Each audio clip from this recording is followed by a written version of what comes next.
What is up, guys? Norse Digital Assets coming at you with another video. This is my first video from down here in Texas, my new home. I am in North Austin, Lakeline area. It's a pretty sweet area.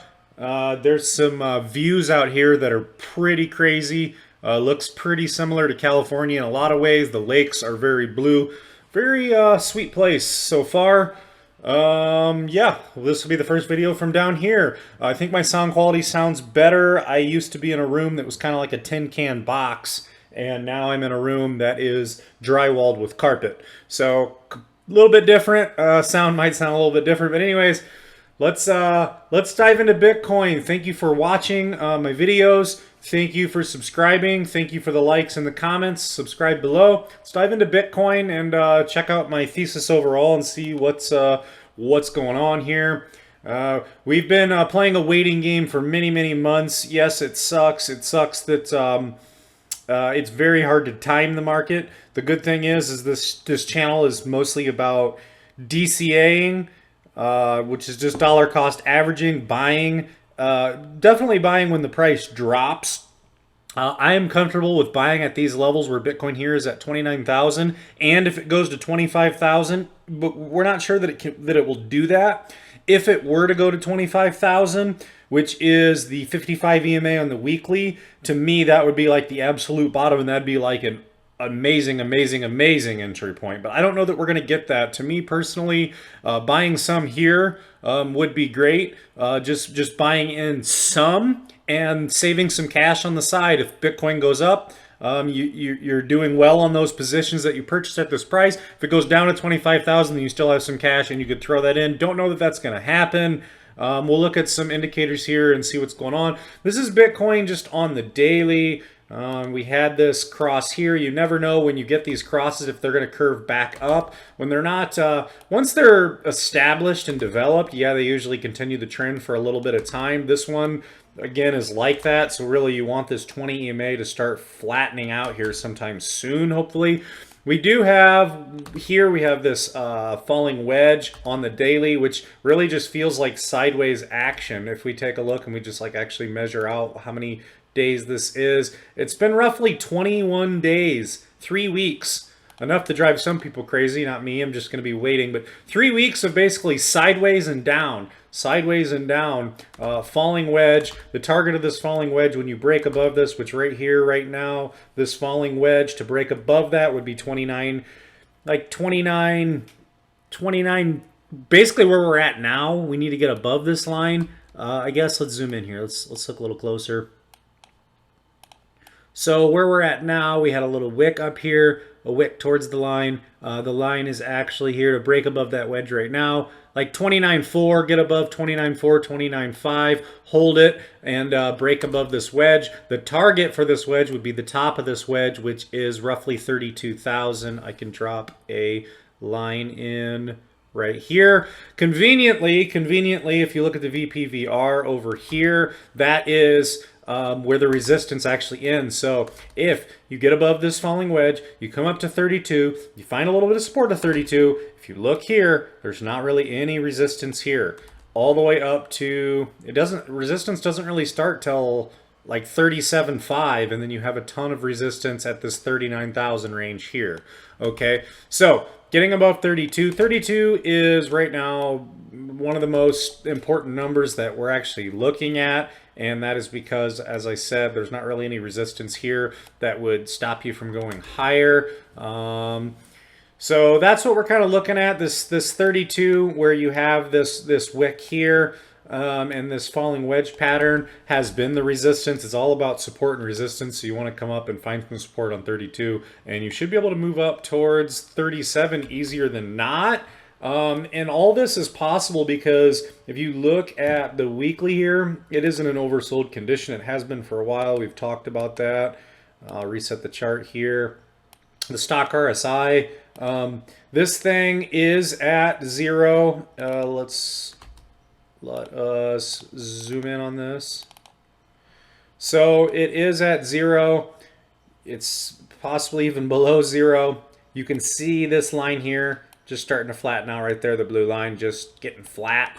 Either it starts to get a little little bit of momentum and starts to head back up, or it does this W double bottom pattern and then starts to head up. At any point in time, something should happen here in the next weeks. We'll have to wait and see. I wish this was like an exact science and we knew exactly what was going to happen, but no one can predict the market that well.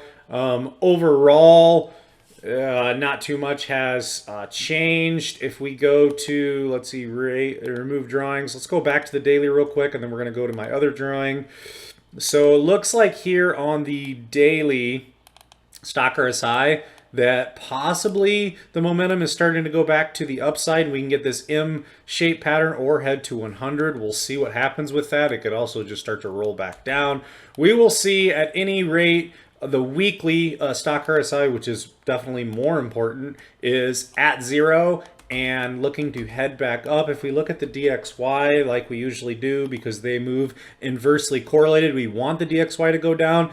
The blue line getting a nice lead above the pink line on the weekly, which if this continues, which it looks like it's going to, this is such a steep slope, and the blue line is so far ahead of the pink line here. There wasn't really any little bounce there or anything. The momentum is to the downside, it looks like, for possibly weeks to come for the DXY, which is what we've always wanted. But let's actually look at the chart. I haven't seen, okay, 1016. Okay, still correcting. It could even correct, it could even take its time and correct all the way down to the 55 EMA. Currently right now that's at 96, but by the time the price action actually came down here, the 55 EMA would have came up. But at any rate, there's plenty of room for it to continue to correct and get these EMAs to start to flatten out, and that's what we want for the DXY. If we look at, yeah, like I was just saying, that momentum going down, but I do want to look at the daily here.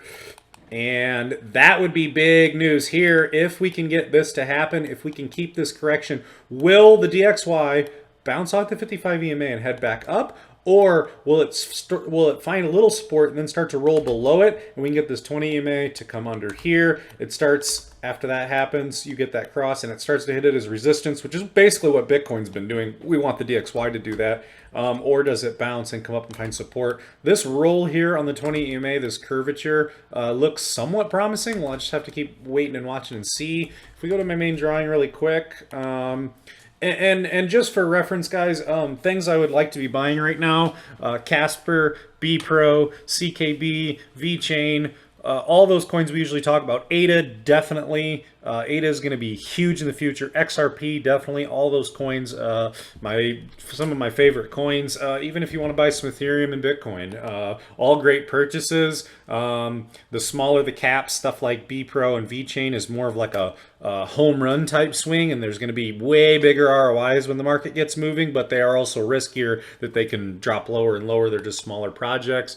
At any rate, guys, let us look at my main drawing, but we need to go to the weekly, clean this up, and we'll wrap the video up. Just not a lot's changed from the last video, just showing you what I think is going on here. Let's get rid of that there.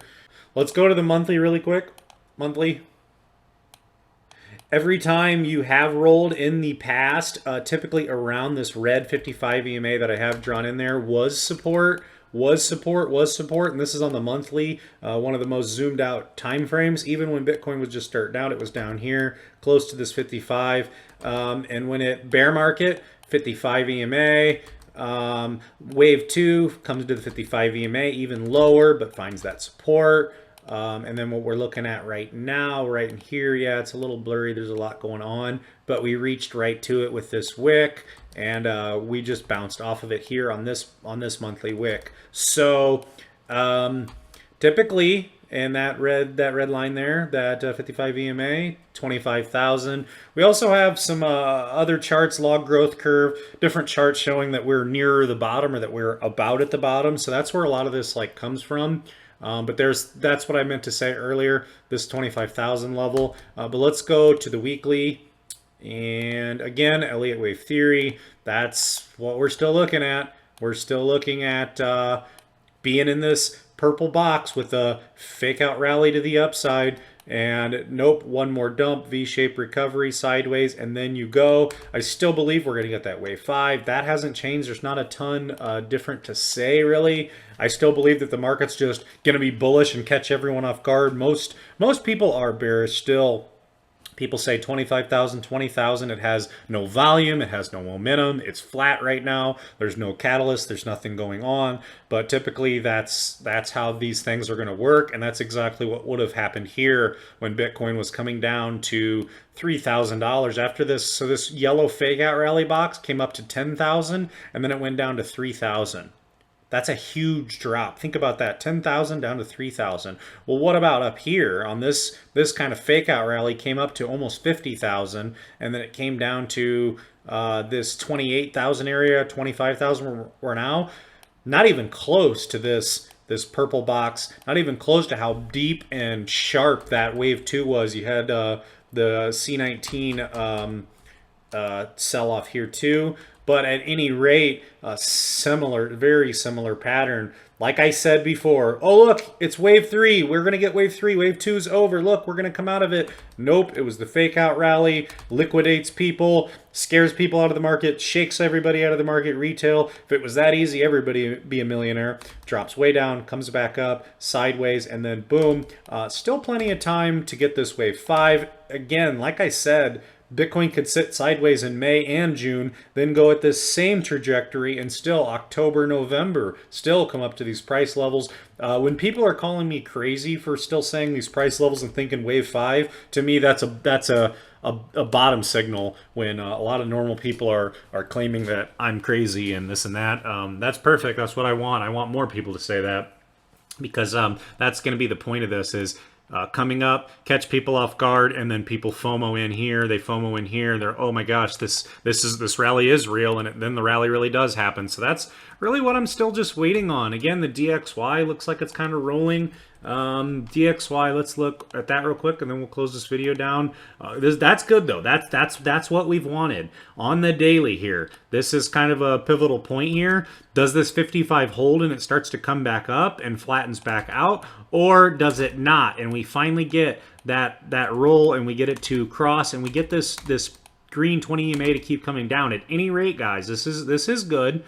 We were at 10 all the way up to 104.8, 104.7 in that area.